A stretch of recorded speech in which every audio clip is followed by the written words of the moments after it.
Télé 24 Live, votre réseau d'information.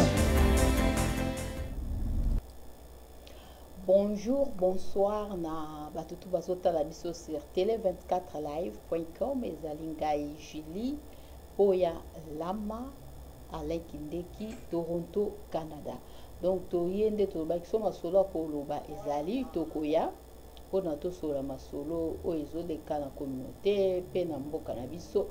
Moi bolimbisi pona lobi to salaki émission te parce que to kendaki ko sala ba bengisa biso fa to ke saba makambo ko ezali ba investigation kaba makambo ngo kayamba ya ba communauté yango tozwaki tante parce que tozalaki un peu busy donc trop pris yango tokokosa l'émission te. Donc lelo toye pona masolo tobeta ezali pe oyo batu babengaki ba lobi makambo oyo tungisi bango alors fallait to lobela yango si titre bozomona wana makambo ya l'église oyo ya combat spirituel ezali awa na mboka Toronto oyo ba yebi na kopanzana alors tolingaki tolobela yango parce que bandeko ebele ya combat babengaki biso et toza pe na makambo mususu kuna na mboka na biso tomoni na ba Congo ba bomi bandeko na biso kuna ba jumeaux ba bomi bango bon tolobela pe moi d'information wana qu'est-ce qui s'est passé pourquoi ba bomi bango tout ça là donc esali bato ebele passeport na moni on pe na ba réseaux sociaux bato batie yango donc esali bien te hein bato ebele baza choqué alors tolobela pe si makambo wana puis papa na biso ne mwana semi a uti kobima na hôpital donc tobeta pe c'était sur yango mais pona ko bakisa nalobaki no bando rappeler toujours ba consigne ndenge babimisi biso ana Canada tobimaki ezaki vendredi ezaki donc niveau asuka nde bazobenga ba o batu babimi ba restaurant fungwami ba bar donc biloko ebele fungwami ba mall donc biloko ebele fungwami alors il faut sikoyo ko continuer ba routine ndenge balobi parce que sili te tozomona bato mususu pe bazo respecter na bango te po balobi na public soki oza na public ba place publique il faut lata masque na yo mais bato mususu pe bazo respecter yango te et balobi pe makambo ya kozala ensemble be soki bafeteleki minene nalandaki ministre na biso ya Toronto Doug Ford alobi ke ba place o eza public bato baza ebele soko ke ba place ndenge wana il faut se protéger lata masque na yo soki omoni pe oza sûr te ke place okendaki eza bien te kende kosala examen na yo oyeba ndenge nini nzoto eza test donc ya covid yango tozo rappeler parce que bato mususu bamoni neti esili mais esili nanu te parce que kisi ezali nanu te nde yango na bando betela yango c'est vrai ça passe parce que même bato mususu ke boye bato bomona ni 4 mois bomona na te depuis mars bokesu ko na ba barbecue bomona bato bazoyamba bazobosana quoi parce que zelo moto mesani na ngote hein omona bato mususu bosani boyambani donc c'est normal il faut bato babosana mais ko bosana te respecter routine ndenge kokoka parce que eza pour la santé na yo o protéger pe bato mususu oyo baza tout autour no parce que nde na lobia eza facile te parce que so se retrouver na ndeko no mona ni biso nyos to kende to ke barbecue ya ndeko biso Sheraton assiste à classe donc eza facile bato mususu to kutana ba kuno mona boyambani après bozongi esprit zongi baba ki boyete donc mais malembe il faut komesana parce que ça ba règle sika to na choix te donc ti ba obimisa ba kisi allez tozongeli ba routine na biso akala donc c'est cela nenga loba na pesi maloba epa ya Alain Kindeki. Merci bandeko bazolanda biso, merci bandeko ya Belgique, tomoyi bandeko edi limbangi na Londres mamina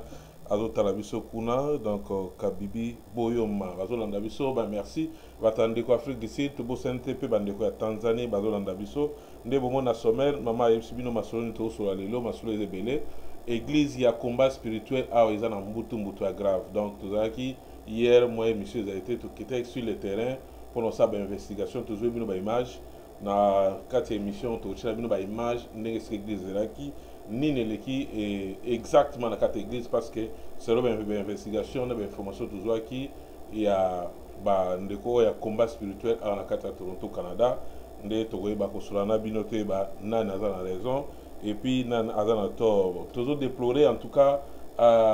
bandeko na biso parce que toyebi toujours telemela makambo oyo ya bandeko na biso ya est bazokufa na bilili bozomona na bandeko na biso mibale bozomona na bajimo wana bandeko na biso mibale baza ba congolais toboyi ba parce que lelo comme ça déjà polémique ba susu ba boye des congolais bazala ba yanzi banani tout na bo kutanga ku ba province na bango baza bandeko na biso ya Congo incident esalami na kati ya ba Congo toyebi ke bandeko na biso ya ba Congo bazalaka na makambo wana te me bandeko ba photo bozomona batumbi bango tobo tcha ba image ba calciné bandeko baza calciné batumbi bango tomi kotuna ba raison ezoye banana nuté bandeko ba sa ba vidéo déjà tomoni bandeko ba musa ba vidéo ba dialecte mboka ko pesa ba message kolinga kotombola mambo eza en na kati ya mboka Congo tozoboya toyebite jusque là tomi kotuna même titre déranger na kati ya base donc na ba Congo na Matadi tomi ko benga en tout cas muta opesa biso précision penza ya malamu azate me bandeko na biso mibale wana bakutaki na province ya Kasai donc bazaki na Kinshasa donc baombale bazama bajimo ba dans vingtaine d'années bakendeki pour na bazaki na Kinshasa basala na bango ina je pense que na ina na bazaba artiste musicien et ça que tinde bamba ken basa ba évoluer na Matadi na ba Congo alors baké kuna nde bakende kusala ba passer vie na bango kuna incendie ou ça incident et salami je m'excuse et salami nde batumbi bandeko na so mibale o bozomona na bilili wana en tout cas ils a passé mingi to passer message toujours tellement message toujours ba congolais bato ba yeli biso ba makotumba ba machette to yebi bango biso ba congolais toujours na moto et puis toujours signaler bandeko na so ba Congo baza na ba biloko wana te ngamo na ba témoignage to na sala ba tour ebele na ba Congo ils a parmi ba province okuta ba tribu ebele ba sangana kuna en tout cas bazaka na tendance te oyo ya kosala ba biloko esali non tout monde te bandeko ya ba Congo donc ya ba d'autres bato za obe yango bazaye batikala kosala eloko te je pense que eza problème moko sérieux bandeko pe ba olanda biso na Matadi babaki bakoza na biso na ligne lelo o bazwi ba information sur numéro de téléphone yango eza liboso ya batando eke na bino numéro ya téléphone et yango eza 416 877 0966 en Canada pour na opesa ba précision me bandeko na biso bazwi penza malamu penza te donc batumbi bango et sali penza malamu penza te na bandeko oyo baza basalaki makambo wana je pense que justice à Congo et sala musala nango et meka ko identifier banani o basali makambo ya mbeba na bitu soko basali bandeko biso ba Congo pour la mambo etali ba saka parce que beta c'était makambo la moli ya bato ba tient na ba réseaux sociaux que za tribalisme boye tout ça là donc dans le baka que biloko wana tozotelemela ngo parce que biso nyonso toa ba congolais soki ekomi mambo kotumba batu koboma batu nyonso wana eza bien te parce que ekozala bien te tomona bandeko na biso bazotumba bango bazozikisa bango et ça bien te parce que sali batu nyonso mabe donc elo na koloba yango wana pona makambo boye se répéter te c'est ça la bien te. Merci maman intervention bandeko ba Congo. Je pense que bako aider biso na investigation to ba exactement ni qui na ba photo bandeko na biso mi balé na jeune donc baza moins de 25 ans donc c'est l'objet information to qui ba 23 ans d'âge bandeko baza lango wana ba kufi ko aboye ba tumi ba moto cause ebanité donc o azo déjà mamba état ba tribalisme botika l'état asalama musala na ye to weba o elekaki e kuna donc ezakutuma muté o tomoni bandeko musu basala vidéo déjà na babani na ba langue na bango déjà maternelle pour na oluka kokota conflit na kati ya République démocratique du Congo tolingi yango ata mukiete donc voilà un peu situation au tozanango na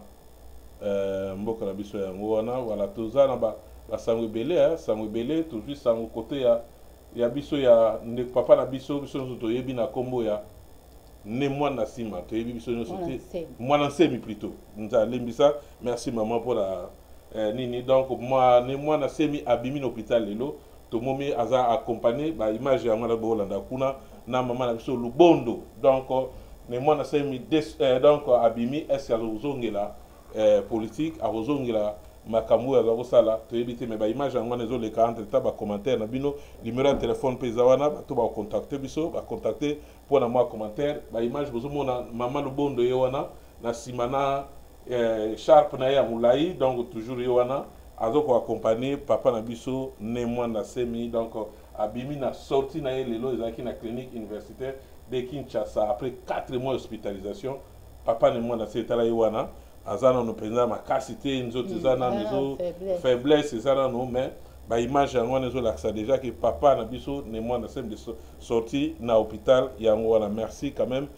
tout le monde quand même changement comme il y a politicien quand les alaka au sala mindo ndo okufaka na hôpital ndenge ezali mais quand même koto wana to respecter quand même bandeko bazo respecter quand même état de droit ya bato papa ne yewana na régime utawo le kazaki cible makasi mais yewana na papa na biso linga nkoi bayaki pona kozwaye kokene otika ye akene kopema yewana mam papa na biso apema na kimia donc voilà ba image yango wana o tomeka ko sala to la sabino ba image oyo ya papa na biso sala ki pe moi déclaration je pense que la ba émission goya to kochela bino image mais yewana abimi na hôpital na bito baksani na l'état image zo le cas bande ko bazo la na lobika ke bon azaki malade nde balobaki papa mon ensemble za malade nde yango nomoni akenda ko peut-être pour ba soins ba traiter ye mais après 4 mois ba traiter ba monique ça va nde ba bimise wana donc sorti debout nde balobana langage ba administrateur gestionnaire ba sorti debout donc akufite donc abimi donc mobimba donc yango wana eza ensengo parce que azaki vraiment état malamu te bon quoi abimi boye nzamba zwa lokumu seselo na koba c'est là que ke mpona kaleza ki so mutu aza politicien surtout opposant so kaza maladi boye omona pende ba otikelo espace te mais namoni ke na régime afati bazo malgré ba difficulté mais moi ke ba bazaka même libre bazo s'exprimer na bango c'est ça donc eza malamu mingi. Merci tout le monde azaki accompagné papa na so lenga koi donc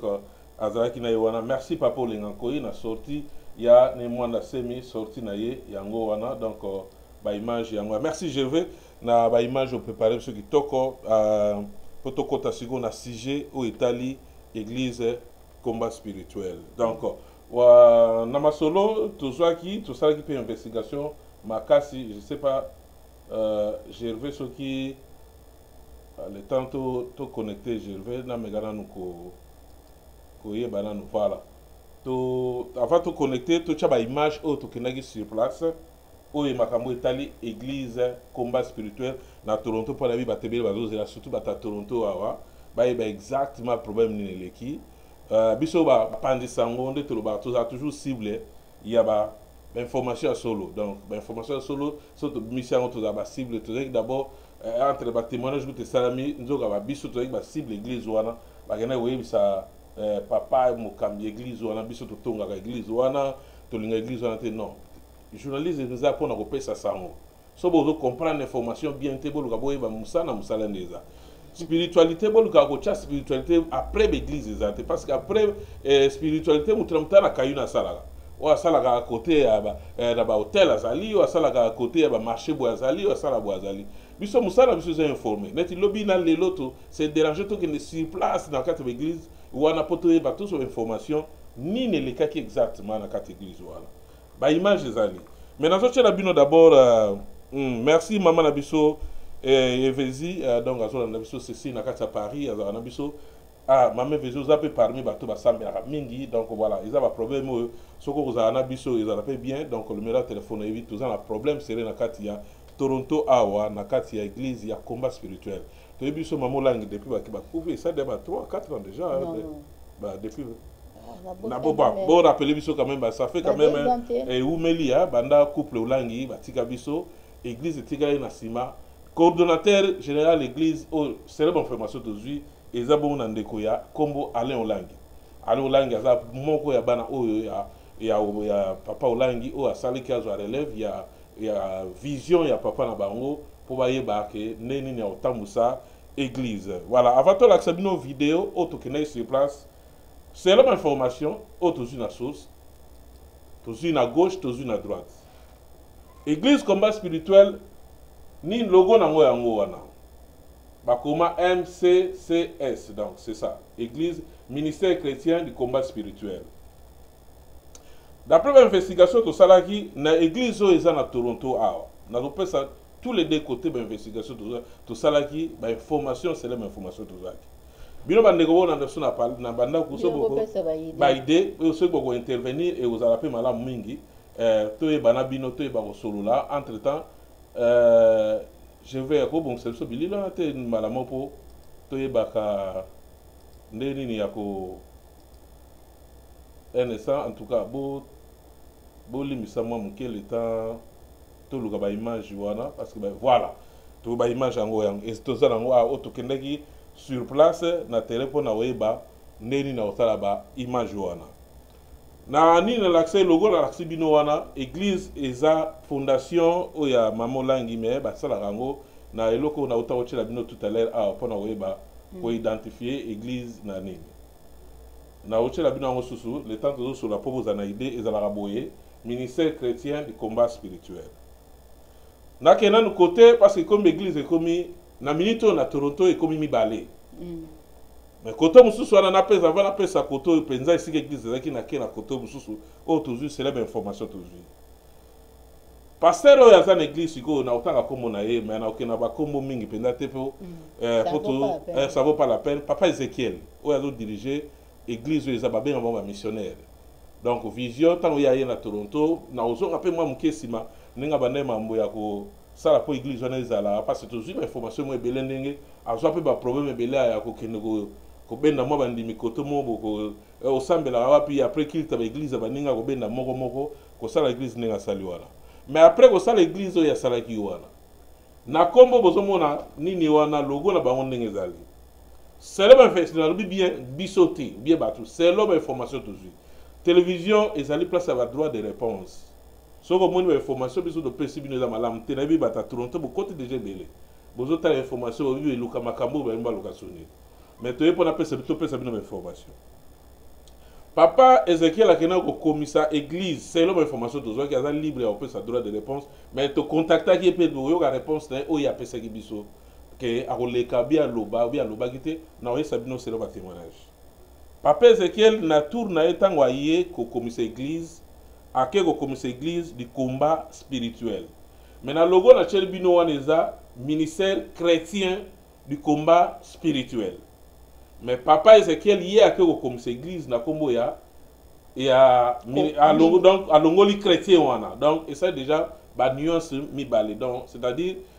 et ça là qui sous combat spirituel mais bango bato bazali ko ya bazali na temps hôtel ba documenter ba mona parce que les bandes d'église à chaque et le logo na cheli bino ezali logo wana na libanda ba missionnaire ba yaka bato ebele ba pape ebele ba ya pour dans église ben c'est l'homme investigation toujours qui bato wana ba so temps ya ko vérifier église wana ekoma na eza na kombo nini bango ba yebika ke eza église combat spirituel chrétien spirituel ndenge logo ezali ndenge ba document ministère chrétien du combat spirituel voilà donc bango pour la bango ba yebika ke enregistrement pe eza ndenge ezali ba missionnaire ba ebele ba balisa pe ebele ba tebele ba ya ebele na bana pe ya mamola ngusu baza sur place notawa ba ya place wana na ba document eza makamusus donc eza selo ba document ezali eza église combat spirituel te donc le kola na kati ya fondation ya mama olangi te parce que bango baza et ministère du combat spirituel o ya mama olangi ezali ministère chrétien du combat spirituel. Ah, bah, tout dans le problème est wapi. Problème est boui. Na ozo nga pena chela bino pe bilili parce que tout qui sur place. Tout chela bino bilili problème est wapi. Biso personnellement tout ça qui to bengi papa Ezekiel. Ayamba ki téléphone na biso poto to kosate. Ayambi téléphone na biso malobi papa nga na ko répondre bino te. Na maman Italie église. Toti kanzambe asalanga bino papa parce que na minute déjà bobetisi mabako ebele bana ya nzambe baza okabwana so ko pesa biso ata explication oyo na mambele kaki papa lobi ye akoloba te so na obenge papa c'est-à-dire na combat spirituel babengaka ba pasteur te babenga bango ba papa ba biloko mo ndenge wana alors pesa biso explication te tokendaki plus loin nazosala bino na image le temps nazosala ba commentaire na loba o bozomona esika église wana merci je vais na bilili merci bilili na bozomona wana esika église oyo eza lelo epanzani bato bakende église wana bayebi balabala wana bamoni place wana ezali na église oyo ya awa ezalaki na logo na lakisaki bino e tokokoma place wana ezokende e tobomona nde eza oyo eza balabala quartier esika église ezali tokendaki sur place toyeba kese parce baakizaki papa Ezekiel alongoli logo sine wana bachaka na kati église alongoli yango donc c'est-à-dire pona ye pona bandimi oyo mususu ko célèbre investigation que basali susu na combat spirituel te ou bien alongoli yango parce ba comprendre que ba timbeli ye que alongoli eloko ya chrétien wana atiki yango nini ngaka bino bokoko akize pe papa aboete il faut to kene ya omoni dimanche tozalaki te ala ta bango bapanza na après ba kilt na bango biso tozeli basili penza po ezala te ke bozo filmer nini tokomi oyo to bato bakena na église ya bayebi eza esika église eza baza ba église mibale oyo bozomona liboso tokomi wana eza église ya liboso eza baanglophone etalaki biso te mais tolinga topesa référence quand même tozalaki wana toleki topusani mwa liboso bomona place wana eza déjà vide ba numéro nyonso bozomona ezala ba ezolakisa ke société boye ezalaka église ezalaka mais so komi na numéro 6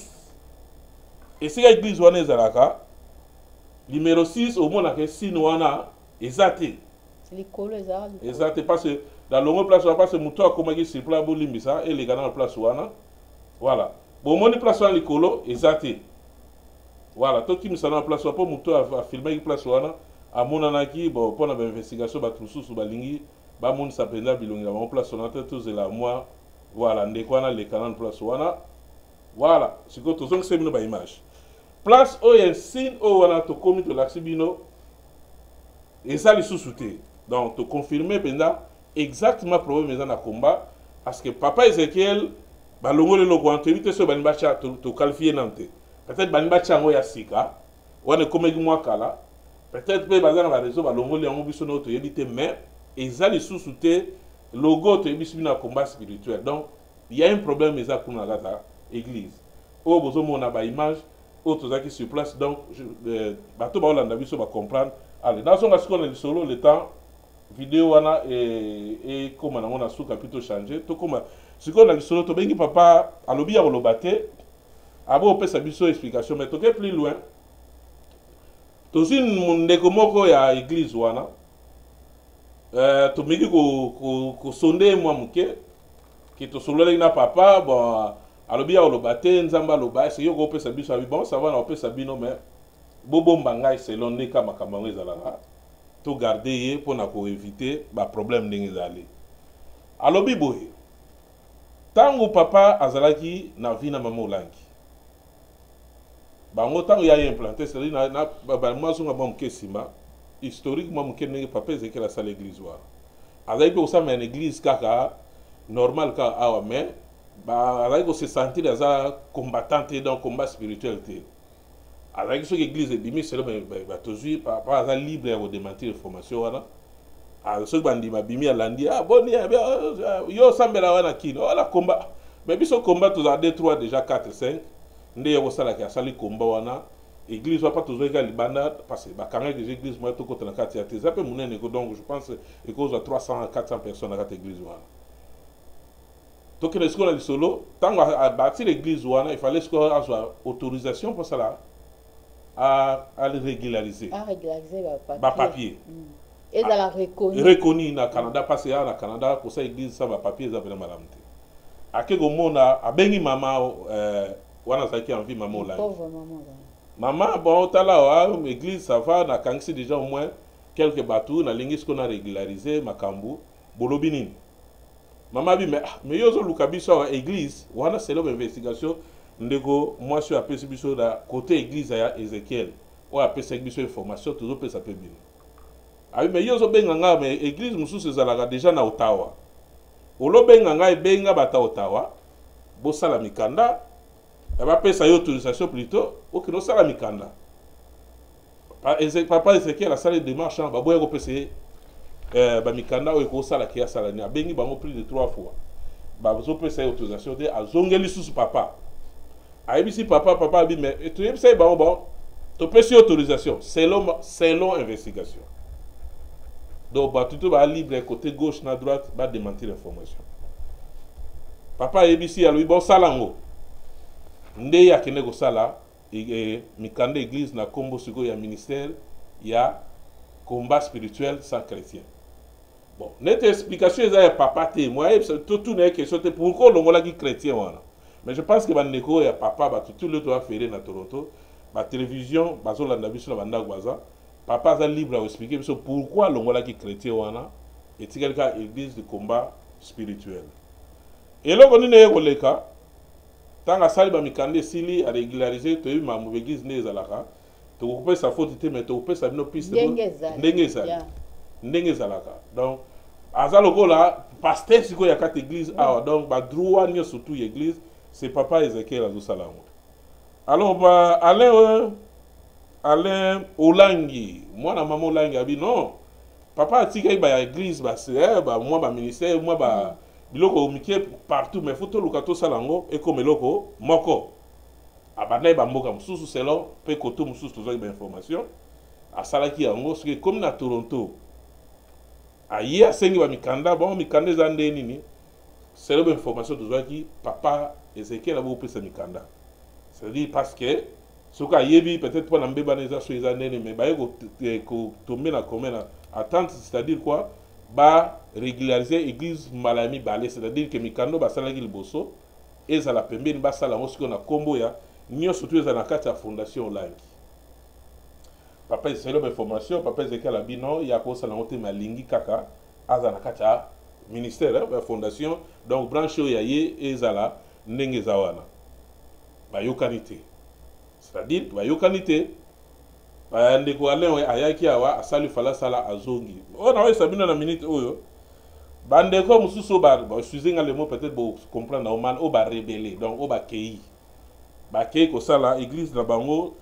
toujours ki ba image te, toujours image dimanche oyo ya to la bino eza na finima na styles. Donc pour tout sabino to sala ba investigation makasi to solo pe na batebele pour tous information à solo. Mais entre-temps na l'église wana nyose panzani oyebi ba poto wa mwa makambo eza mingi eza différent de mona kine na komba ya kine ya konga nde mote. Alors église ya combat spirituel o eza libanda biso Canada na ba Toronto e subisa ba problème bazara penza na bandimi mingi tende eza na Kinshasa plein bandimi baza. L'église na biso à Toronto wana eza pena bandimi pende belete basaka ye mote. L'église mingi eza na Toronto wa baza pena plus de 100 bandimi te na cette église. Peut-être mon église mon nazar pour ça publicité na moté o ils en a dans fort awa côté à Bishmont na autant à comboté peut-être ba zana moi bandimi et belé na quatre église wa. Donc bref l'église et kabwani na minute ekomi balé. Papa Ezekiel a changé à longoli logo wana. Koto kuna balobi bango pe bakocha banini baya. Bino ba pasteur siko to kene na problème po o e problème ya di o les autres za pena passe mingi parce que na nyo surtout wana bazo accuser ba bi eza na moi groupe batumo baza wana bazo sala ke bato ba sala ke église e panzani e na otanga kombote ba couple mom te zo sala ke panzani mais pasteur azo ke roté ya kuna aza na visite na otanga komo na ote ayaki visite awana akanga bangi na mamu etali ba COVID-19 fa moya zongi zate mais na video wana abandi déjà oteya azui moi groupe wa ke na bango moi groupe batigale kuna baza pena mingi te ba kabwani wa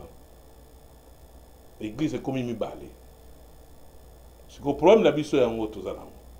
parce que église on ndenge kabwani wana je vous assure na osa commentaire te za pas plus de 100 personnes mais ceux qui bossent yo kani parce que nous surtout wana elo so eza pena kalma manzambe je pense pas que babako kabwana so eza le kamanzambe so eza le kamanzambe maman Cécile à côté ya dimanche maman Julie vendredi eza ka mukwe toujours partager parole nzambe mais so que eza na le kamsu eza caché place wana papa Ezekiel na respect na pesaka nande ko mususo na yebi penda kombo to akanga, mais je pense que bande ba otindela nga kombo. Pourquoi pas ko sangisa? Bala parce que ça visuel mamulangi ça passe mingi. Bato bozo sala bakufa déjà bakenda batike bino loko bo sala ke banana bazala na kubunga ti bazala na bonzambe. Siko o bo sali bo betisi déjà bana nzambe babaku. Donc ils ont l'accès déjà parce que toujours ba commentaire bele musu to ko changwa te po ko bebsa ni ne bele te ba musu zo ka kize ba lobby ebele. Papa Ezekiel ngala osala tuna kota na contact. Na yebi ke aboya ki papa Ezekiel aboya lobby, aboyi soka lobby et koma A B retour B. Menzamba sala. Côté pe ya X so ba kabone ba ke ba lobby boye. Ba tu mingi ba rebela ba na otanga ba kombote. Kutu moko ba kendanga na mwasi na ye akima na ye kutu notawa bala na ya botane déjà à vérifier. Ser monga zalaka kenda. Bato mingi ba cha tembe na kombo ya église nazo pesa bino exactement bato ba lobby. L'église wana ya avansaka te. C'est-à-dire quoi bo kende parce que vision ba papa on ezalaki bato bazala siga moko. Et que soki bino bokina intérêt moko quelconque. Que ya mbongo ya nini sort nango bino nyonso boyebi ke bato bakendaka ba rebelaka et marchaka te. Donc papa Ezekiel vous a intérêt ya obenga bana bova na basula. Mais mutu apesa biso information papa Ezekiel abidi bango bana problème te. S'il faut basangana siga moko basangana mais problème na bango siko ezake balobi ba changer mikanda wana. Wana question na otuna. Na sisa na otuna question. Ba changer mikanda wana bazongila église wana zéro, c'est-à-dire que papa Ezekiel akoma lokola membre simple ka église. Akoma lokola membre simple église et puis fondation ben ministère ndeta musamakambo. Nde papa Ezekiel aboyi. Tuza même lisolo tuzwa bande ko na biso Chine, ezana ndeko mona otanga pe kombote na ya Cameroun. Babundi église babundi po ya Cameroun eza munene église wana, eza parmi les églises munene na komba. Et comment munene makasi. Qu'est-ce qui s'est passé? Ba missionnaire quand ne basala. Voilà. Pona nini ote bango bazana expérience pendate ba missionnaire ba che tina ndenge koma. Ya Chine même. Ndeko kene commerce a comme kuna vision salié à sa l'église et munene papa Céline. Allez, lobby pe batindeli lisusu. Batuye balongoli. Voilà. Siko ina question aux autres na parce que posa moko tsena ba combat spirituel. Ba ka izo sala. Ba ndeko bazé belé ba Hollande biso na Toronto monde entier makambo eleki. Nazo signaler que de gauche à droite boza libre na droit de réponse. Télévision zali to fingi mutute. Bino kinda loba ala linga église a combattre a finga combat non. Ala linga église tété. To za soki problème ezali. Télévision za place à régler le problème de la place de chaka kimia to sangisa bande kuba vanda ba solola lobi ba le kana plata télévision to beta maboko basala nini ba yokane to songa la question question na ngo tunini na kayo papa na biso akomi nango ngai na ko nga pona nga bat ban vouloir nga tena selon le kanisi na ngai nga na moni que papa na biso Ezekiel c'est vrai hein. Parce que ayem ayaki nanu asali selite si ekomi ndenge wana ekomi boye bakomi kosambela tout ça là s'il faut babongisa omoni bakoki kosala ndenge nini ba reconnaître ye quand même que ye comme si pe église wana ndenge wana pona eyebana pe na Toronto parce que zaka oyo esalema pe na Chine na ndeko na biso o abandaki selile ti selile comme église comme munene tina suka ngo ba yo tinda ba missionnaire ndengo lobaki ye ba longoli omoni ke ezape moi passe parce que ceux qui bango bazui ye babi na ke bon yo susu te to ye na ba missionnaire na biso ba wuti kini yo vanda na ban sacrifice nyoso oyo asali parce qu'il faut pe bat kota rapé na po ya bato maman papa na kati mabate papa Ezekiel ba bengsi deux fois ba solo na ye na 2009 na papa Benoît ba bengisi ye ki ba solo la po ba yeba ba bengisi na 2009 na 2010 décision la première fois na Kinshasa deuxième fois en Afrique du Sud c'est là l'explication na la pesa akendate yango peut-être ba cause to boite ke ozo asali ya umeli wana so ka kendaki tango bango bazaki envie ke ba yoka na ba solo ba bongisa mikanda ne ba pomeli nga ozala te bon siko soki na kana ende ti boy ba bengisi deux fois kendate wana siko bango moko faut bailler bandeni ba ko fixer ba makano ba parce ça ba ka o e ko sali ma peu plus tard que mutu mususu ayene ta sali cellule après un certain temps mutu mususu ay po agir ngo ebotaka ba problème ce qui pour nga peut-être ba ko sa ndeni parce que eza vision ya combat spirituel mutu mususu ko se retrouver même na ba mboka moko bo aza mususu na ba Philippines abike na osala cellule ya combat spirituel parce que babandango mususu batu batinda bango te basali ti koma et comme munene nde ba contacter ba parents parce que ba parents ba ça bango OK bokende bo fungola bo tia kombo ya combat spirituel ceux qui ba koki ko sala net bien de pour nga et comme net ba pesa bango ba licence et ça bien que loko McDo asalaka loko la Burger King asala Tim Hortons asala que nde la zabo na ko fungwa na nga store na ngai parce que eza pour ceux qui eza penzaka pa makamba nzambe mais bako bando swana boete bako kabwanti batala pe mutu wana asali musala makasi wana o ke église telema ba reconnaître ye bon pesi licence que bon ozo salela combat spirituel boeto yo kana bo parce que komi ko soit na wana eza bien te batu mususu baza na foi penza te au moins ba perdre sens ya okende même église ngo ba koza susu na posa wana te ba yoka na po eza makambo nzambe ceux qui ba yoka ni ba reconnaître que ba o wana ba yaka ko construire ngo et kozala te ndenge zo koma makambo ko swana. Voilà, donc je pense que côté papa Ezekiel na bande konabiso comme ezoki manga wa yaki na nini mais nga conseil na opesa ya ngo na opesa conseil botika au lieu que bo soupçonner que ça couple moko ba jeune ba on va intoxiquer ba on va proche famille à papa langi maman langi je pense pas que ça solution ya ngo papa Ezekiel peut quelque part a joué rôle moko ya makasi l'église ou isa awa. Donc, ce que l'église ou les communes, c'est pas Ezekiel peut à Salakia. Donc, le problème est ça, je pense que tant sous à Kenaya enregistré en haut net côté, bah, au PC Mikanda. Qu'est-ce qui a fait? Non, mais après, ceux qui déjà, comme ils ont enregistré mes alliés, et que yo ça les logo à part, bah, au tika au comboné kokanate. Donc, peut-être moi, nuance, on a net église déjà, même si à longo la chrétien, on a, et ça là qui est comme avec l'église Mibali. Mais ce qui est clair, oui, je montre que l'église, on a un combat spirituel. Surtout que dans la logique administrative, l'église, il y a pas, excusez-moi, il y a pas Ezekiel, et ça, les autres qui sont dans vision, il y a combat spirituel, mais ça a combat spirituel. Donc, voilà, même, comment on appelle même quoi, même lignée, tout le monde a comme on la télévision, moi, azoté à Mikolo, azoté à la même lignée à combat, mais ça combat spirituel. Donc, dernier papa, la bise Ezekiel, si tu comprends bien, et que donc il y a église wana eza na komo ba makambo ya administration au nyonso te eza wana eza na komo na ye. Donc je pense que ndekwane olangi il faut oleke bo perdre parce que d'abord église et siga papa Ezekiel eza bazana bandi mingi te. Donc tant yo que ufungola so kuna je pense que bandimika ba souffrir ba loyer ba nini et uzaka ba problème so bo trouver comment attendre boyo quand même parce que eza quand même droit il y a pas ma vision bah quand même ceux qui ont droit quand même à un frère dans quatre églises ouana et qui n'a pas offrande marombe goya je pense que gozala malamu mingi alors ndeko yo ba lobi ba bisu so zote ouana ba loi canadais za makasi mingi ke ba ndeko soki ba ye ko kuta yo ke zo prêcher ozala mikanda ya ba pasteur te na kati ya église na Canada eza crime moko to ba ona eza chance be monsieur tout ça là on a lingala mais ba yo ka pelinga voilà eza crime moko grave boluka bo sengsa parce que kotoke bokeka na bandeko ba congolais parce que l'église na biso nazotanga mingi za ka biso na so ba congolais et si oke kuna ba congolais boluka bo sengsa bozong sa kote comme la force parce que église bozala ki toto la sa image na carte zebe munene me bandi ba mingi pendate to botika bana ba koli ba bien na ngo poste ba JCC ba balani ba ona ba koli ba balani ezelo mo malamu je pense que les kanisiwana et aux malami na biso mta lingo intervenir allô.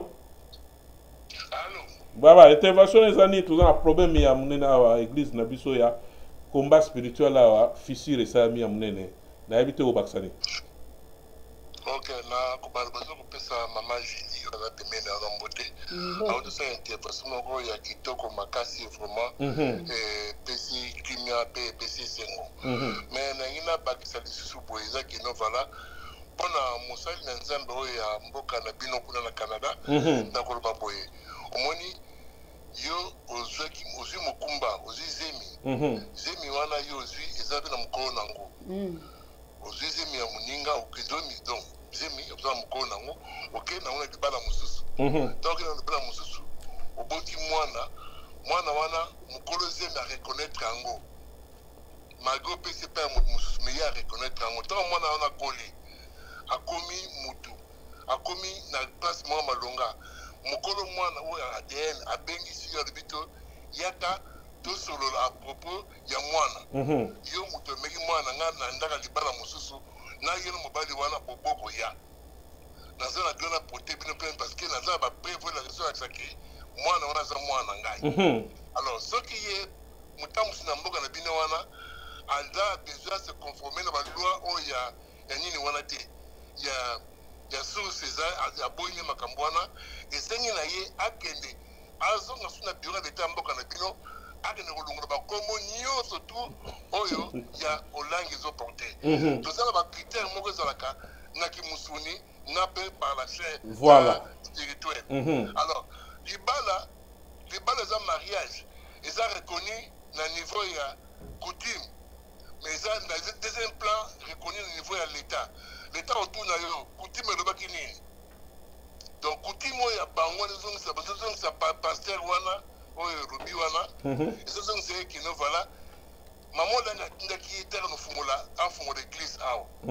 ye moko lobayaki membre église awa ya kuna ya mama olanga ye na mboka wana non c'est l'explication alobiki mama olanga papa olanga ayebisaki ye neti baboko opesa yo autorisation na bato ya Ottawa parce que eza lokola quartier général na bango ezalaki na Ottawa faye bapesa autorisation asala mikanda na Toronto. Alors neti Toronto eboyaki yango yakendaki na autorisation ya papa olangi mais aza pe lisusu na biso invité moye to ke ko ba question milengo ke no tuna kuna exacte nde sala sala mikanda maloba mboka. Ouais, la logique des choses comme wana ils na mokolo nango. Non mais ça la nuance papa d'ailleurs so okoti retard c'est là to lukela yo logo wana na oyo ya papa olangi voilà logo ya je vais balancer sur le logo wana total merci Gervais voilà na logo ya oyo ya papa olangi ezali ministère chrétien du combat spirituel oyo ndeko zo bo tanga kombo ndeko Ezekiel poto fingi pe mutute to pesi information ya ye oyo ya sana ba selo mikanda bandeko oyo ya komba ba monaki ezami atsali yango ministère combat spirituel alongoli ka chrétien donc comme déjà nuance de ba nuance mi balewana maloba mboka c'est que pour na ko éviter balobi ko luka kimé bisika nyonso na bandeli comme na ye Alain Kindeki comme monsieur za pemeni beaucoup na comme na ye Alain Kindeki comme ça pemeni bakabola ka ndenge mais comme ça kaka Kindeki nde vandi wana aluka comme ne mususu. Voilà. À côté de ma bondeli, nous avons inspiré comme nous sommes au Tsawana. Donc, pour nous, réconciliation a changé la combo. Ce qui est la question, pour mon bon babi, le gars qui m'a sorti un moni qui peut appeler ça qui est couple là, il est qui est le bon moi. À Kindaki, à la des merci. Na bengi yo, oyato solo là, oyete. Vous êtes déjà déserté. Voilà, conseil si on a pesa bandeko mususu basali pe pembe. Mais bandeko basali pembe ni en tout cas na yedi ke bakanisa malamu. Bakanisa malamu mingo bakatana. Omoni soki fizezo ke na likolo. Oye katana ekota ke kota na ninte. Ekota na ba planète kuna te voilà. Na nzela. Est-ce bazali si ke ne ba ke pembe ne ba okota. Tu peux avoir une chance pour ça que maman Nzambe, mutu za vision na Nzambe, mutu Nzambe pe na kita na lettre te, na poste te na mukanda abengi yo. Mutu na ndoto na na rêve na ye. Mais basa la kama kasi ke babongisa apone comme boy. Na elengi na nini gezati mais so ba sanga ne sika moko. Et que la puissance est belée, ni église en moi qui na Montréal. Ba fingi mais tant ba batreli merci. Merci Ndeko, je pense qu'on rappelle biso pour tout ce que na dossier Mambo Etali Ndeko na biso Peniel na Mike Kalambay mama conseil no bat basepela ominga soko suksa pour tout succès dossier bon na lobaka ke côté gauche na droite conseil ni opesa côté ya papa na biso Ezekiel côté ya papa ba o pa esika donc na koloba kaka na mutu azokamba o azwi responsabilité ya makambo ya combat donc alukaka akimia parce que na koloba ke baka o esalemi trop omonde na loba tout au début awa que na Chine esalema mutu wana toyebi très bien afungola cellule ti abundia kenda mamba commerce ti afungoli église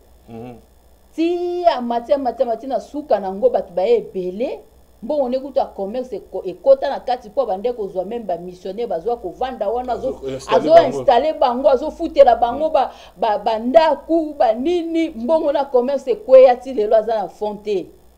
sikoyo ba moni e mati ba longola ye batia ba missionnaire o ba utaki kini mais ye o azwa ki kanso sa cellule wana tie koma bongo aza ate ya ressource te babita aza pasteur te donc eza biloko moko eza ko blesser pe faut ba o batikali bayebana ko kanisa hein c'est vrai que ba benga ki e msusa boya ki tout ça tu peux raison te et puis pendengo lobi awa tu peux raison te pourquoi est-ce que longoli se wana parce que awa soko kenet ko s'enregistrer même na ONG ceux qui na tieneti booster fine parce que awa l'église est reconnue comme Asbel eza lokola ba Asbel donc soko ke ko s'enregistrer ba talaka msusu boye neti naza booster fine siko booster fine soko ba beti na système ba moni booster fine msusu azali donc okokota te ba ko enregistrer yote donc il faut msusu nacha booster fine kindeki omoni ndenge ezali donc na reçoit sous fine te parce ba fine eza belé même na toza na nini na ONG oui donc ba beti comme moi la moni que donc peut-être on peut avoir raison cœur ya biso cœur ouvert à Dieu ba cœur ouvert eza belé ba bi non boluka mususu bo baksa eloko mususu likolo na yebite soki papa na biso akutana ki ne loko wana peut-être que loko ezanga ki ezali msusu dialogue peut-être fallait bazana dialogue pona nyonso ezaka dialogue peut-être fallait dialogue salema ki papa nakende ko s'enregistrer mais loko moko bo esala ki mabe ozomona parce que bango nde bayebi makambo na bango mais eloka na loba ke baluka kimia soki kimia ezali omoni ke bakoyoka na ba reconnaître payer ceux qui va reconnaître ye ba reconnaître ye to bande comme suso pe basala ba fungola ba cellule ailleurs o musu pe ba lelati lo to yebi ba se retrouver par terre ba reconnaître pe bango parce que ça facile te omoni oyena ba mboka malili boye ozie osali attaque ezali ndenge ndeko biso intervenir moi na soki oboti tout ça la illustration na paix si c'est vrai mais faut qu'on ta la paix ben fort au mutu wana pe atie botala ngo pe be fort au mutu wana pa bâtir bozo mona bolanda ka foti te ka sali mabeno bo zonga pe bo mikotsa nde aba ba canadien baloba kota na kata histoire a mutu pour comprendre pas nini ya moni c'est ce que na kolo ndeko akomel biso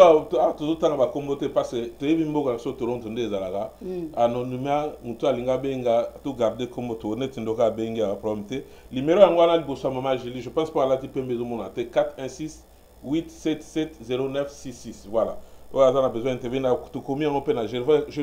veux ko aider biso so go chango na ba commentaire wana bato bazo benga biso bazwa numéro ou bien maman na biso Patricia ningo salaga cha numéro na se bato ba oluka ba benga biso bako benga ndeko moka komia wa siko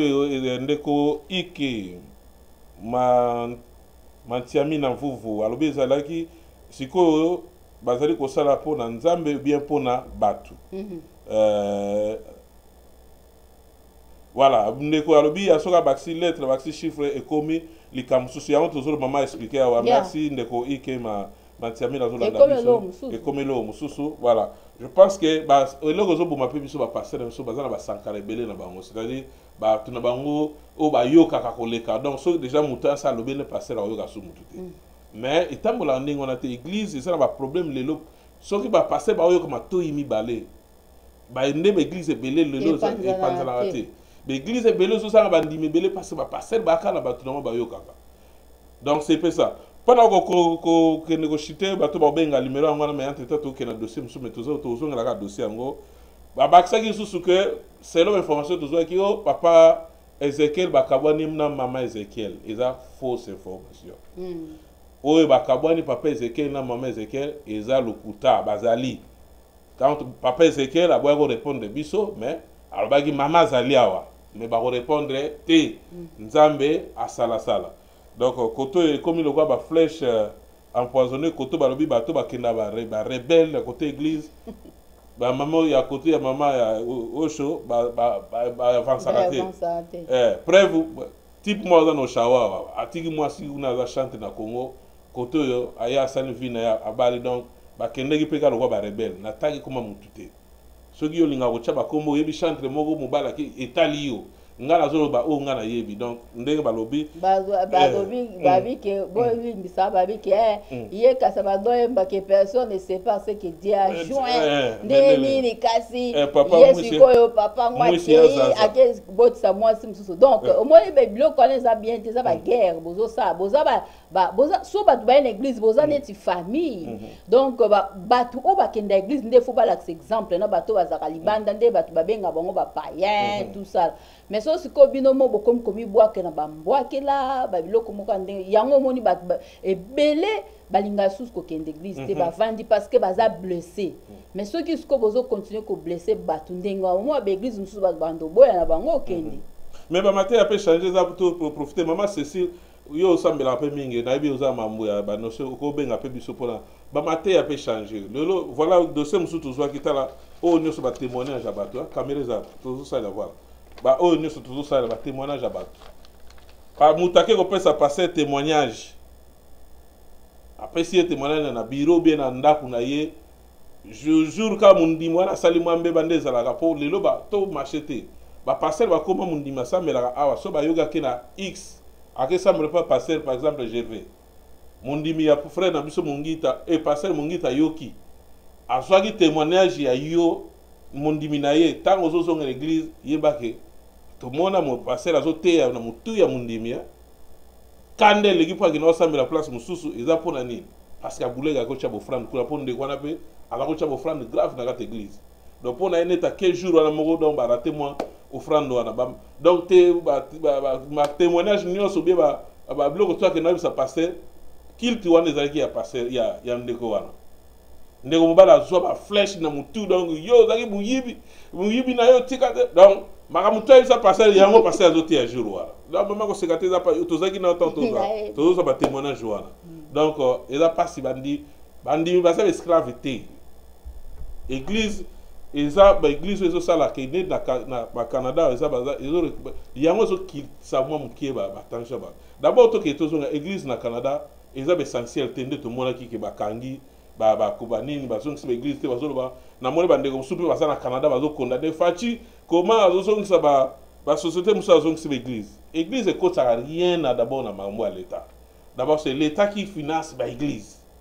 donc pour l'état na minute baza za mbongo te ya bako baza na baisse baza na mambo ezo leka ba crise économique ezo beta so ba zongi église ba no financer église ne ba passer ba zo au moins enveloppe na pas na gouvernement alors qu'est-ce que le gouvernement trouve bien ba zongi ça ba compagnie ba ko so ba taxe na biso ba to toujours ça ba ko so ba taxe pour permettre que mboke fonctionner ah yango moni ba yesi ba église te binobozela boy ko tsana nga 20 ou bien 10 sur ta la carabine après so to aussi ba mongo to financer bien to zu yango nde to zongsa eza parmi ba kandenge ndeko facha ça na Congo donc c'est l'état qui to financer l'église mana tant eza moi ba zongsa ba église eza te za ma muteke facha ça mais la raté non eza ma mo eza ma budget mboka nde tambola le gouvernement et financer ba bloko parce que boyebi ba église ba rôle pe jouer la mboka et kalmaka ma mebele ça ba rebelle belé ça ma raté bi ba soulèvement mais mingi ça ma té place à l'église ya tout le monde ndeko na biso o sous ça pasteur Denis Lessi azo les cas azo le baké ba so ba mbongo ba nini c'est-à-dire quoi au monde ba la c'est l'église donc ta ba so mbongo kuna ba bike Kabila za bien ta ba bo Kabila sale biso boy so ba mbongo zo le katé ba msu ba se retrouver na prison Kabila abomi mboka sale bo mais entre temps ba za zo li konda quelque part tu vanir ba komba ba tuté mais exemple ça o eza lelo mission benda politique te mais zalaki moi muke nini to si ça to chita le kambo itali ndeko na biso Mike Kalamba na pene pendant succès suite fait bon nini nasala epe émission na ya makambo ya ndeko na biso Peniel mpona bato ebele balobi ke aza mwasi mabe parce que akokaki koleka na réseau te mpona kosenga mbongo, donc il fallait pas leka na réseaux sociaux, donc ndenge ye azosala ndenge wana ezali kofingisa mobali na ye, donc afingisi ex pa baza susu te, afingisi ex na ye, fallait pas aleka ndenge wana. Donc eloko batu balobaki yango pe nasalaki émission na expliquaki yango tosalaki na ndeko na biso Bolia na expliquaki pe ye pas epe na makanisi na ye. Donc mpona ngai na kokoloba kaka ndenge na betaki c'était na émission on nasalaki que eza mabe te ke soki mama amoni ke mwana azo souffrir aza na makoki te. Awa tomonaka ba organisme mingi ezali oyo edaka batu okoza pe oza na mbongo te okoki koleka. Tomona meme awa bato baza na Toronto mwana na biso akufaka na hiver, omonaka mwana na muki akufaka atikalaki na koko na ye na ndako, mwana fungoli porte abimi malile lekaka za so moins 35 degrés jour wana so moins 30 degrés mwana era abimi boye malile kanga ya kufaka wana kangami libanga. Donc batu nyonso bakotizaki pona mwana na biso wana oyo atikaki biso akufaki na hiver bakotiza. Eza makambo ebele esalemaka awa soki batu bamoni ke ana point ya faiblesse akoki koleka na ye asengi. Nga nayebi te pourquoi biso na bakongolais eza problème parce que ba oyo nyonso baza na kati ya mboka oyo na Toronto bamonaka. Namonaki même président na biso Jean-Paul Idikai bauta azali na église moko boye bazo era covid na église président Jean-Paul Idikai abande kobenga bato église moko ebando kabola badon no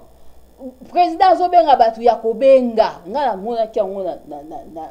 na réseaux sociaux azobenga boya boyoka soni te. Donc eza neti eloko moko ekoteli biso na kati ya nzoto ke donc soki nga naza congolais nakoki kolakisa pasi na nga te to nazangi bien te eloko ya kolia nakokende kosenga na église te to eza ba mentalité moko ya bien te. Donc bato bakoki na bango kosenga soki aza na difficulté. Eza pe neti sujet mosusu bapesaki ya Maroc na Maroc ba ndeko na biso baza na ba ONG kuna na Maroc ekomi pasi bat bayara sous na ba ONG te wana eza sujet pe bapesaki biso bat bakomi kokima donc so ba moni yo kuna omona bakangi yo photo batinde so ndeko na za poto akendaki na ba banque alimentaire kosenga baza ba pauvre ya na bango asundola bango, donc bat bakomi kokima kokende kozwa ba aide. Or que mutu nyonso akoza na position ya faiblesse nde na lobi awake na situation difficile nakoki koleka na sengi parce que nyonso moni mindele bayokala baosoni te mamba soni wana ezalaka te kosenga na ye. Donc mpona ngai namonaki na ngango mabe te parce que ezali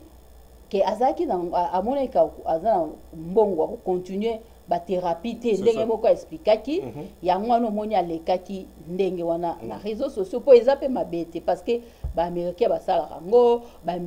bacanadien basalaka yango tout ça là eza mabe te. Voilà, na tozaka pe na sujet ya komba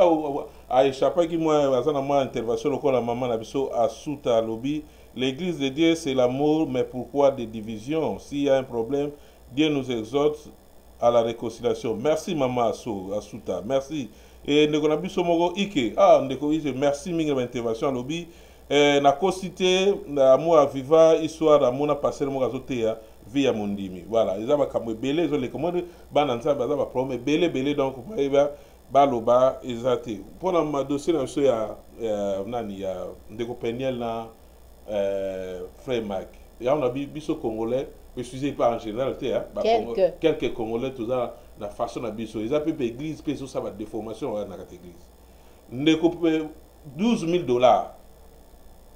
Voilà, tout ça, une intervention, il y a des commentaires benga awa avant de continuer. Allô? Allô, Papa Boni? Madame Tobomi Komboza libre, so lingo se présenter ou bien? Canada. Voilà. Intervention des années. Intervention des années côté à l'église. Il y a ministère. Voilà. Selon Gaï, nous avons demandé pourquoi acquiser partout, na kati na ba makamyo so elikaki. Selon Gaï, ceux qui vont pour Nzambe ezaliwana. Pourquoi pas poser na Nzambe ke nzambe ye moko ase glorifie olie to bandolukaka ke intel mutu amemaki makambo intel mutu alobaki pourkui babiloko wana ntango tozosambela nzambe toluka tolongola babiloko wana ya koakizaka bato tout le temps eza malamu te na miso ya nzambe tosambela nzambe soki accusation ezalaki nzambe ye moko akoaprendre soin ya bato wana me tozalaka te olali olamuki ke parce ngai nasololaka na moto bien je pense ngai namemaki bo nasalaki bo eza bien te na miso ya nzambe tolongola biloko wana toluka nzambe ya bosolo kati na biso yango selo intervention na ngai eza yango wana merci mama surtout bazoakize bajeune couple tuka na otanga kombo te eza mabe makasi na sens ke ndenge ezali wana makambo ntango esalamaka na babiro minene na ndimi te balingaka bayoka baoyo bajeune bazoloba to ndeni peut-être mpe bajeune na baza bainnocent uno ozomona toza kaka wana tozoakize eza mabe mingi na miso ya nzambe toluka nzambe toza eloko mosu eza clair ekolo eloko eza ekolo eloko yali ntango yo tosala mosala na wana mutu mosusu akokolinga te yaya kodétruire yo okolinga te poko oyebi ndenge obandela mosala na wana yo moko oyebi ozomona tokokolinga te ke toluka tobanda koakize tosambela nzambe nzambe nde mutu aza nzambe ya nyonso ye mutu ayebi ndenge ni makambo wana ezolekela tokotaka te ke tobanda koakizaka epuis kosembela biso eza wapi po nzambe na biso ezali wapi tokendaka eglise bamona biso ke tokeye eglise tosilisi tobimi bamoni biso ke towuti kosambela me kati na biso eza yango te eza mabe mingi tolingana tolongola baene wana kati na biso totia nde bonzambe po nzambe ase glorifie kati na biso tolongola bamabe na biso wana bondoki na biso tolongola ngo conseil nini opesa bango miba parce que nange ezali te soki balingaka mbele basangani ensemble parce que groupe ute kishate elingaki te ke bakabwana balingaki ke basangana mais tokokokota babiloko te toloba boyeboyeboye mais mutu mosu amoni ke ngai ya nasi na mesana nalingi ezala toujours na ngai ozomona bosiko tokosala ni mutu aza mutu ozomona toza bato nde toza na mabe na biso toza na malamu na biso tosala ni conseil na ngai soki balingaki kosangana parce que souci ya bato nyonso ezalaki ke basangana po ezala bien po bato mpe bavanda ape longtemps abamesana mpe na moto abaleki kokamba voilà c'est ça ederangeaki bango makasi po moto yango aboyaki na ye basangana ozomona bango nga nayokaki bango koma babandaki kolela po bamesana na ye problème na bango nyonso bakendaka kosoumettre epa na ye ozomona esalaki mpasi mingi na motema mosiko ndenge ezali wana ke aboyi na ye mosiko bosala eloko akosala eza te miracle eza te mutu na mutu azotala ke nga nakendelaki kombwa mutu boye tika nga nakende place okombwana ezali ozomona ndenge bato wana selo ndenge na comprendre bakendeli mosiko tosala miracle eza te nzambe nde atouche bango mbo na eta oyo mpe ndenge ekomeli boye na ndimi te bakondima susu bazonga nsima po deja basi baboyaki na ndimi te baondima lisusu c'est ça merci donc nzambe kaka sunga ye moko ayebi ndenge nini azokenda makambo yango merci mama en tout cas commentaire no kitoko tosepeli na voilà bamoni to makambo tozoloba yango église tokendelaka bato te tokendelaka jésus christ tokendelaka nzambe so ozokende église aho olobaki jour mosusu lelo bato na moko bakoma kokende église bakenda kosambela te so tokenda kosambela nde kobanga nzambe ezali donc quelque part tolobaki yango alobi na début bato bamesai papa wana mpe asali mwa trop po église wana ezala ifallait kokenda yango ata kutu kobotola mpe yo soki lobotola eloko na maboko ya lion okenda brutalité ma opanza oyo nini donc faut okenda yango malema na douceur bokeli bozwi église bochange kombo après ça ya se retrouver ndeni donc quelque part bon toyeba ndeni parce que so bachange eza neti baovandisa mpe ye donc faut bapesa mpe baassurance nyonso parce que eza neti mosala ye asalaka yango sikoyo soki sikoyo ou soit bakosala bo bato bautaka Congo ndenge bayaka ke moto asali selile ekomi église avance ndenge wana soki bakoki kosala ke baye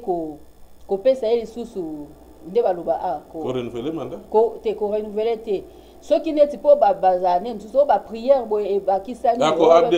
voilà kobongisa soki ndeni baloba wana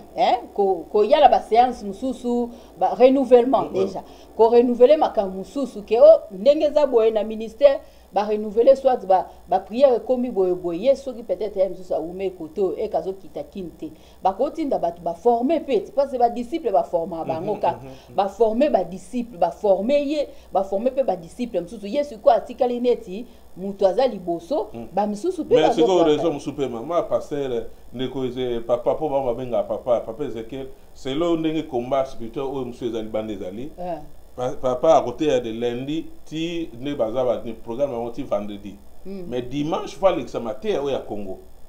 à côté ya té mais ndenge ba ndeko ba komeli biso wa papa donc na Congo donc a chaki yango soupe mais de lundi ti dimanche il y a la ko kamba yango moni et pesi pe moi ba donc maté o té makoya na kin et donc ils arrêtent chaque dimanche donc dimanche nyonso ba koma nyonso ça partout dans le monde ba landaka maté ezole kana kin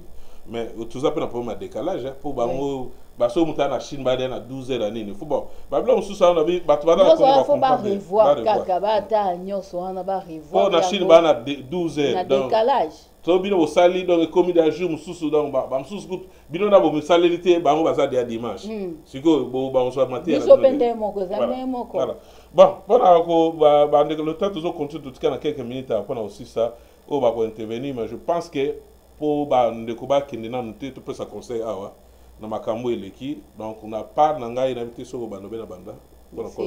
conseil en général na mambo ya bango ya komba we yo ko banda voilà na conseil to ko pesa ndeko awa to lobi parce bino ofunda na ndeto zo ke rapport to kiko kuta na poto zo ba investigation to ça ba yesu d'abord kutu biso to tonga ka église akomba ta niveau penza muta otonga église et c'est ça normal so muta lobi ke neto lobi lelo et c'est ça ko tonga be muta lobi vérité ba sankara bolongo na église botika ba pasteur ba sala musala o nzambe aponi bango ba sala na ba vision nzambe do pesa bango papi me frère na biso papi ko aya église te eza pour nini pasteur yemo ka solo ne sili ko ke no kosela ba papi ko ba te belebele ma eza malamu te botika pasteur sala musala to yebi bino bokoma ba fashele ba pasteur eloko zo boma yango tam susu papa Ezekiel na ndenge na yebeli parce ngabi na muto na zaki na bango na yebi papa wana malamu azana mutemo ako vanda ba solo parce que pour na mbongo église eza na batu vene belete bolimsanga mbo église wana ya na bandi mi belete so wa contredire ngaba le kabaloba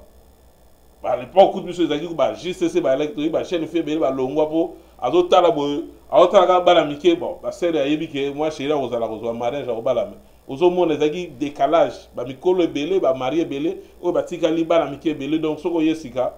bonde ezala ko tenter moi chéri moi fiancé pour zo kuna eza moi passé donc kukabwanana eza susu boke o luka so ba problème sérieux papa Ezekiel je pense que nzamba sala pa no boyaki ko sala na biso no ko répondre biso boyaki te mais boyaki ko répondre makambo wana to solo ma mususu na ba raison na oza libre ya koloba oboya nzamba sala oza mutu ndengo nzamba o diriger au sala mais moi je trouve mieux ko luka ko bongisa parce que l'église on peut perdre batebele surtout à Toronto perdre bandimebele koto mususu ba ko sila ba jeune couple wana ke bango basali ba makambo ezala pona bo otanga ba kombo me ba kombo ezali ke na comme na sujet ke bango bazala promoter la makambo wana mais to bo otanga kombo na âge ya ba pasteur bien na ba âge na biso tozala je pense pas que mutaro linga tinda bien influencer ça elo botika batu ya batu lobi na mama na biso to benga tout à l'heure botika ko kotisa batu ba okotisa te mais lobi to yoka bango ba kutani ba sololi tant pasteur o mso anote yo ba notale ne longi obi ba notale na télévision na ndako église eza place o ba yoka na ka ba église o nyoso presque à Toronto trop de problèmes pour la mundimi moko okangili batu suli banda oko passer okama na 12 personnes olofunga moko matana 20 yo kamla 12 obanga soki mundimi na wana olongole ko perdre otika na 11 bati o base belé libanda peut-être baza ba 12 o baza na carte église ba mabaku na bango 1000 personnes ba libanda 12 ba na carte mabaku na bango osa otika na 12 bien obenga o basa o nzamba zo lakso o bazwa gelizo be bazwa vie éternelle to ba na carte église. Donc c'est ça, l'église, ils ont place comme à réchiter, ils ont place, ils ont coupé sa message, ils ont la kimi, ils ont la yaomoni, Canada, ils ont la ké, alors investir dans l'église pour ma bonne mère, pour ma bébé, bah crimer les cas, mamine. L'autre comme na ba victime, bah crimer na ba na biso pas église, vous il ba bino ba pasteur, vous en soudé la bandako. Papa na maman l'église, pasteur, il ba ba oyo kate pour ma ba mona na ndako ils ont yoté arrêté. pour ne pas citer le nom. Tala ba criminel comme na libanda. Tout ce monde na bana biso ba beta ba masasi. Bana biso ba zokufa pour la nina makambo ba yebite. Donc c'est un peu ça qu'on sait ngana pesa entre tout la mula mutulambiso ya apesa biso ni kansina ya suka. Allô. Oui, merci papa. Na moni to comme na moment conseil. Na moment conseil na ko bakisa boy. En tout cas, église wana to kombo ya mitwati ya église wana eta ekuti na Kisasa. Octobre que le okoki na pona kosambela. Bon ça c'est ce qui toko bobonda kitoko au senti to komi soulagé. Mais mon contrat qui na ya Canada wa to kota ki l'église wana. Matin na yebi tse ezali pona mukwana ndengwana.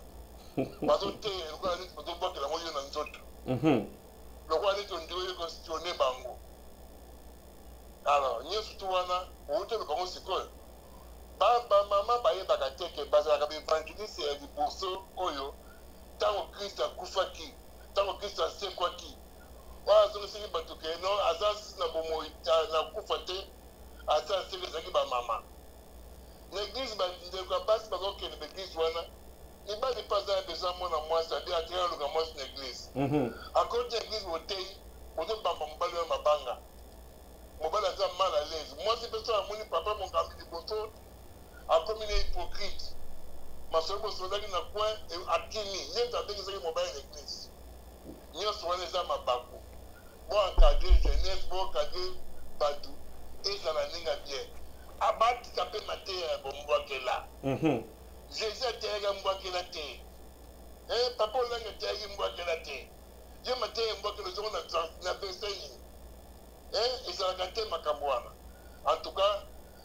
babongisa, ne babongisi wana, naza nesemomingi, naza Toronto pour na kota punani, merci na bango. Merci. Nauti da adresse ezali na adresse à Sika. Na mte adresse ya ozo luka ya bato Sika.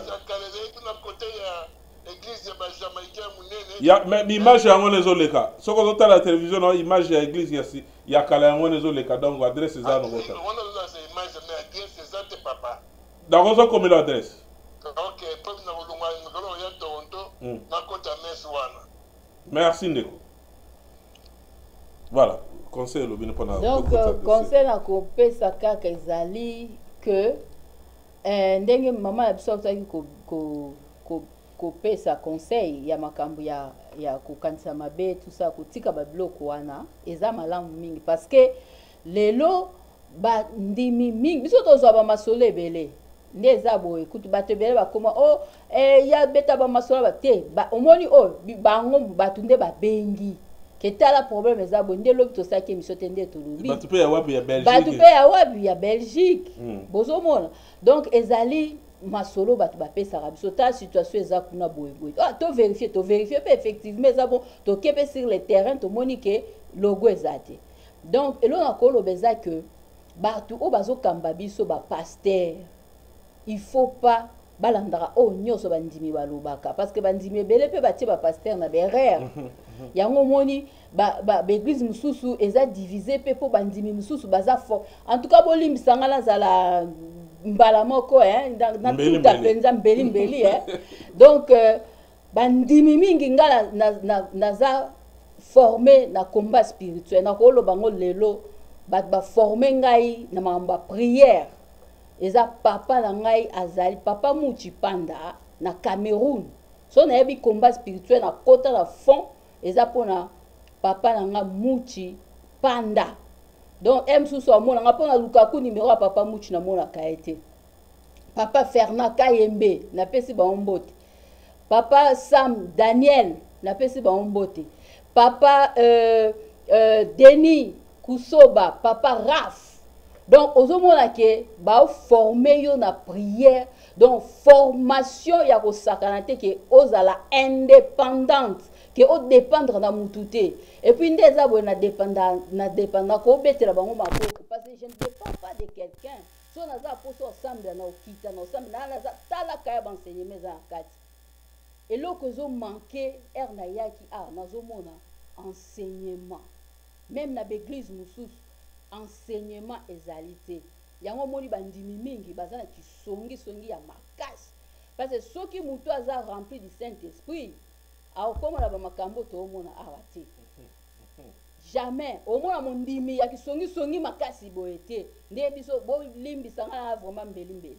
bokomona bandimi ya kisongi songi boye te eloko mpe naloba lisusu nabeta se te ezali bapaster bazokotela bandimi na bango mondimi mosusu lokuta akoseli mosusu mutu likambo olie paster wana benga averifie akoverifie te ayini yo akoteli mondimi na ye o apesaka badime c'est ça eloko ezosalema awa ayini yo pourquoi parce mondimi wana apesaka badime mondimi wana ayaka na église na ye bozobebisa bandimi bato baedikaka bana bolimbisa nso nango kotami balobi na éducation bayoka soni te mpo édike mwana eza ndenge moko mpe na makambo ya évangile oyoka soni te soki mutu asali mabe parce que mission na bino ezali bomema biso vers la gloire du Père vers enlèvement soki ekosalema tozala tala covid ndenge koti to na bandako soki bokanisa apesi bino devoir bapaster bokanisa banda bobandi ministère soki enlèvement esalemi lelo bandimi boni boza enlevé soki lelo Jésus revient bientôt ango awa esalemi pan combien de gens oyo bakota na lola bosala mpe statistique ya bandimi na bino ndenge bazali botala bandimi mosusu basali 30 ans dans le ministère bazo kochange te finalement eza nini boberse bandimi te il faut boteya bango bachange nde na beti sete nabi nga nazali na Cameroun papa muti soki oye église ta koyebisa yo soki oye église te ezali mpo na délivrance na yo il faut oya kosambela il faut luka délivrance donc baza na sentiment te kuna sentiment nini nango opese nini opese mabonze tali ete mais azolakisa yo ndenge nini kotambola na vie c'est ça bolakisa bandimi ndenge nini bakotambola bolakisa bango bolingo parce que awa na mboka oyo bolingo ezali te okomona bato bazokopota na biloko ya mikie mais boza mosusu église moko okuna alingaka moninga te okuna alingaka moninga te eza bien te ezodécourage et puis nabeta sete makambo lobi ya bana na biso voilà mosusu sujet wana susu sujet ya bana na biso oyo bozomona bazokola na bamboka oyo baza na bamentalité na bango soki mosusu mwana parce bana na biso mosusu bavandi na baeglise mosusu suki atie barasta soki ndenge nini bozwi bopengani ye mosusu alati jupe ya moke bopengani ye ozomona avanda na église bongo na ndako bongo parole eza lisusu te parce que nakosa bino te soki ozokende na église omona bazoteya wana ezosani enseignement ezosalaka bato bazala construire sikoyo so bana bavandi na kati église bozotongatonga bana yango okuna barasta mwana yoki aza fistra oya lisusu te bana na biso base retrouve libanda bana na biso mosusu babeti bango bamasasi bakufi botika babiloko wana ya kosepare ke oyo boye te oyo boye bokende na bango maleme nde nalobi bana soki bolakisi bango mpenza nzela bien bakolanda mais soki ekomi bozotuka bango bakokima eza yango ndenge wana mpo naloba lisusu oyo lobi ya makambo ya paster oyo babengi biso aza lokola mutu nyonso mwasi ase plaindre mwasi banda ye na mboka oyo ye ka akenda kotika bana na garderie donc paster abi jamais akozala mboka kaka awa me toloba place te Canada mobile donc place mwasi akomi na suka alobi ata balobi kulu bakabolaka te me boye te nyonso azoye moko azosala bana akende mosala akende kotika bana na garderie azonga ayebisi papa yo okendaka kotika bana na garderie nga soki ere ya mosala ekoki mpo oyo akenda mosala te nga nakende te nyonso mwasi asala alobi ye jamais aza paster akoki etika bana na garderie te parce bandimi baomona ye est-ce que papa na ngai otala ngai eza normal parce que mwasi alembi abi malamu bakabwana parce que akomi loko aza femme seule mais aza na mobali na kati ya ndako tu ye moto azosalanga et puis église eza monene te mabonzi ekotaka mingi te peut-être soki baliaka na basubvention soki ndenge nini mais mwasi no azosouffrir est ce que so oza paster okotekere na bana na yo te okokende otika bana na garderie te parce que yo oza paster tozomona mibali misusu baza bazosala yango bazoki etika bana na bagarderie est ce que elongoli bango kimobali elongoli bango kimobali te. Donc ezali eloko oyo bazosala basi na bango bongo botika kotuka basi na bino parce que elaki te so mwasi pasteur nde assimilier ntina niveau wana botala mpe na bacondition ya poto aza na ndeko te ye moko asala nyonso tout ça là parce que awa okozwa mwana mosala ofute combien eza par heure ofute combien. Donc eza conseil tozopesa bamaso parce que toya tobeti Julie abeta bamaso eza bino mombo benga net bato babengi yango toke kosala yana kuna baksa kasi yango eza pa na tanga na commentaire de so papi Koweta alobi vraiment kokamwa bino moko na mboka na ya batu bo dériver na ba kolomboka te mais boza kaka ko se dériver bino na bino wana ndeko alobi ndeko msa komi alobi yango zo mona ba pasteur ba païen ba benga ba païen ba komo mana ba sa pasteur parce que pasteur bozo confondre makambo eza spiritualité na makambo etali parce que soko uti koteya ozongi mutu nyonso tu ndenge ozali ndeka biso toyaka église na baveste tozongi ba parents na ndako sala semol mama mpe alembi olie awa bavide ezali bamessage ezali ndeko alobi bapaster bakomi bapayen nde babengaka ye akomi ya bapayen bakomobima na basi ya bapaster ebaluki ese eza normal bapaster fo bazonga na bo momoto ne mama utoloba mutaloba yo ebita batenga na pasteur tonga mwasi ne pa ya diacre kita mamuna na zo sala na tika bana de keso babandi moninga mais mama zo ke musala église lobi na mama bandi baza mingi te mbongo zo sala ze de famille boza pe na ba famille na ki siko so ke tika bana problème eza wapi bana na yo moko en plus ata bino moko voilà pona tout succès na biso ma solo tous lelo mambo ya Mike otunenga ndeko bengi ya wa Mike Kalamba ngala eloko makamao tozolo bango Mike na Kalamba na mama na biso premier bazo condamner mama premier pour ngai na zo supporter mama premier eza ngai c'est-à-dire quoi na bakayi to salaka soki lelo problème elo ya $20,000 du coup alobo ça na ba visa carte parce que mboko mundela calcula tout même aux $50 de l'air yebake mundela yebinde asalaka bokoza kaka problème ya mbongo alobi mama ma paniel mwana tala na mwana ozana muke biso bakoma mutazo se noyer olobo benda ye bozo zindisa yesus a expliquer bino bien mutazo vivre makambo na bengi Kalambai na yebisi ye tozana problème boye apesi mbongo te dernier raconte bakutana ki $40 eza même pas 10% mbongo basengi na hôpital. Mais l'église est vraiment ressenga bambongo. Bon badon tu peux ça na l'église ba benga ba di. Koseme ba di mwana. Eza osenga te. Tozala besoin autant boche nini boye. Bo pesa. Eza kosenga te. Mais ceux qui peni na sengi parce que yebike Michael ba concert na kin, ba to ba kinda ba kin. Ba concert mona wo frère Patrice abeti na matanga. O mutabeti bo contribuer ngata à moins de $1,000. Il y a des demandes comme moi biso za ka kinda ba pesa ki ceux qui José $500. Na équipe weba orchestre de tout chapa moi 12 personnes baza so was $500 yo kasema Kalamba bola na ba costume te parce biso moto pesa ape ba costume wana na mone ndeko na so papi ko eta kina de ma kina kabika mo ba bilamba kuna na Kongo eza kana ngo soki mutawa samela nzambe ngo bateka binyo surtout azo mbongo zo kita aza mutu mai Kalamba so sala intervention te bino botika oleka bokoma o mama bato tuzo boso boza triba bokota no Mike Kambala ko bimsa 12,000 bikoute akobimisa ngote parce que là d'abord va fonctionner te to bien et puis c'est ça au kanga on va encourager mwana na ko sakane to babikisa mwana abika bino bozo contredire ba problème nene ya ba passer on le bo sangana so qui combien de tout ça so combien de millions de pasteurs pourquoi pas bo sangana to kimisa na ba coronavirus yi yo kasi so qui ba ko corona tende ba malade muso ezanzamba sala ke apesi docteur makasi apesi mayele abikisi parier eleki ningola nzambe parce que docteur to mwa ba docteur bila fa simba sa sambeli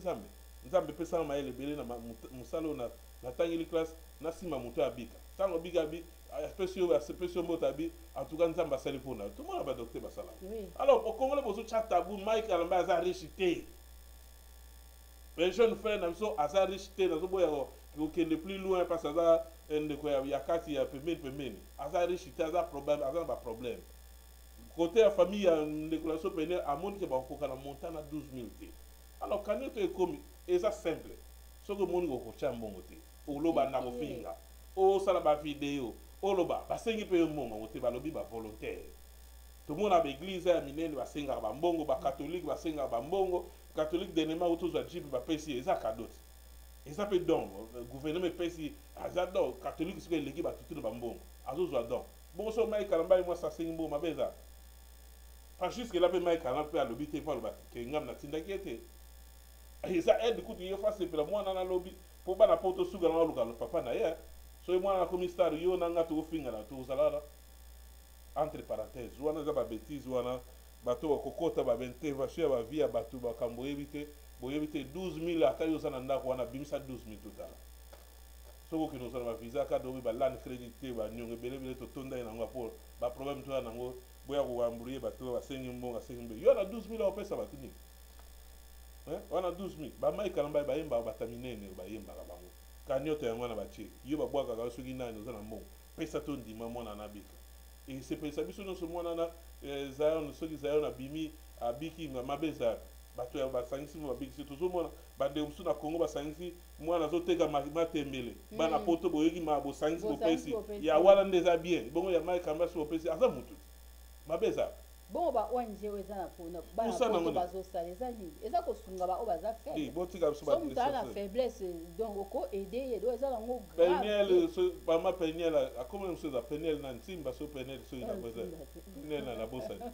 mama Peniel idée za malamu so ki zo continuer tinda so message na télé 24 ko chawa na kanot pona mama Peniel bo ba tsezo zanga bato ya balare belé bazazalia bakasala mo ba sama ba parti ko ka comme ça on met les cabines boutique soit distraction pas Peniel to ko pe masulté merci bato balanda biso tolobi mabebo limisa biso tolobi bien eza mission na biso bande kwa Toronto message est passé Alain na maman Julie télé 24 to finga la mutu te ha to logi to fingi nani to yebisi papa Ezekiel to yebi muté manone zalaka boboyaki nzambe na biga otusho na butu lelo logo zaki na église biso pe to infiltrer ki bato na biso bazali na kati to yoki mate oteyaki lelo susu tozalaki susu wana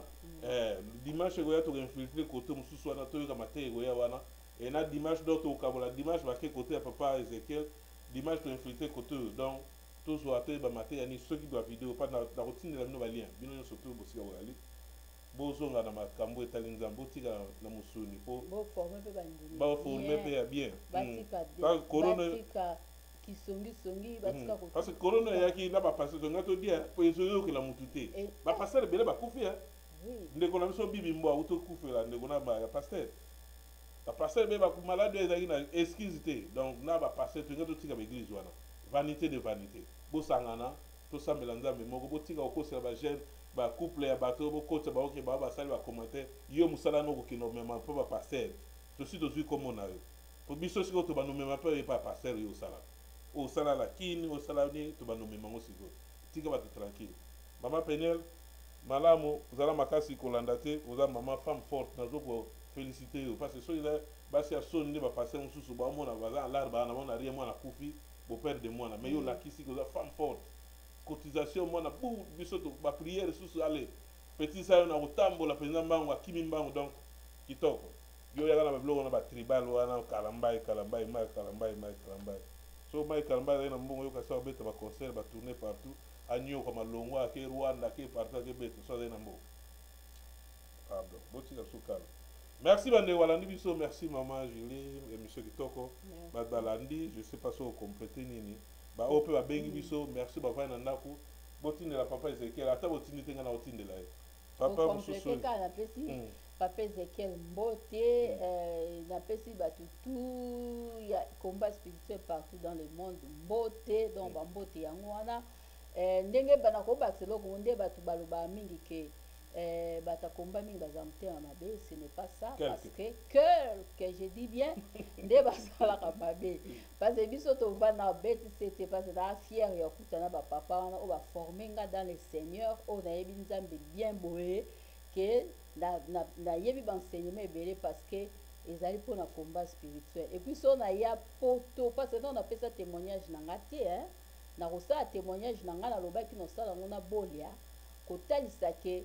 nzambe ya combat spirituel azali nzambe moko ya makasi mingi donc ba prière wana ezala ba prière makasi mingi nga na ya Canada à cause de ces dieux là, les dieux du combat. Donc kimia ezala na batu tout baza partout dans le monde bobongisa kaka parce que ba disciple baza ebele mutu so pas ko se retrouver na Philippines ndenge na lobiawa banseignement o ba papa na mama olangi balakisi ako transmettre on peut batu mususu ako tuna vie na yo te neti nga boye na oza pe banseignement naza na bakaye ya ba prière banseignement ebele ya ba papa olangi ya ba mama ya ba homme de Dieu ebele ya combat spirituel. Donc banseignement wana na samedi na olakisa bakaye wana na ba prière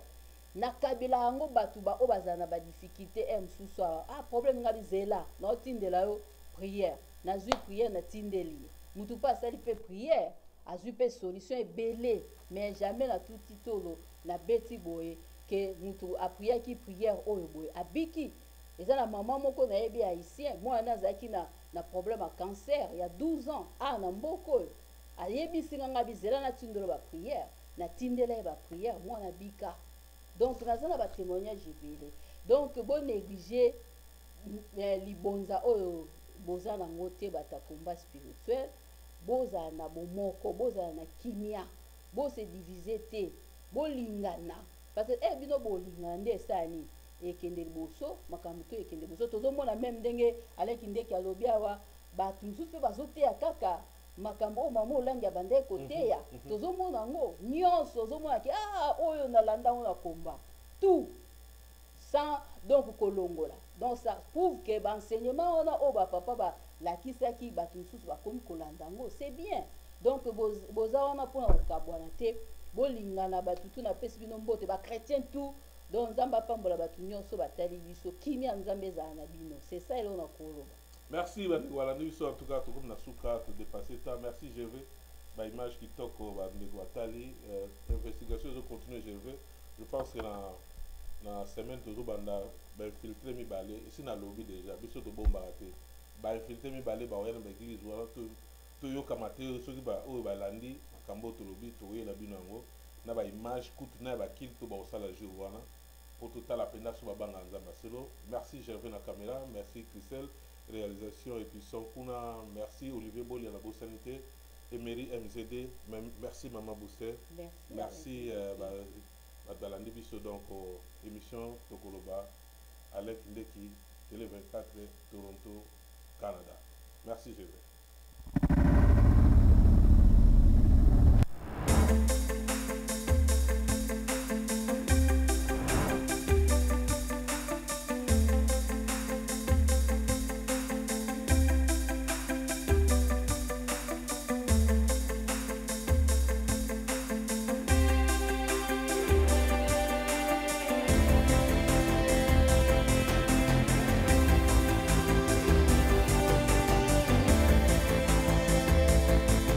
Télé 24 Live,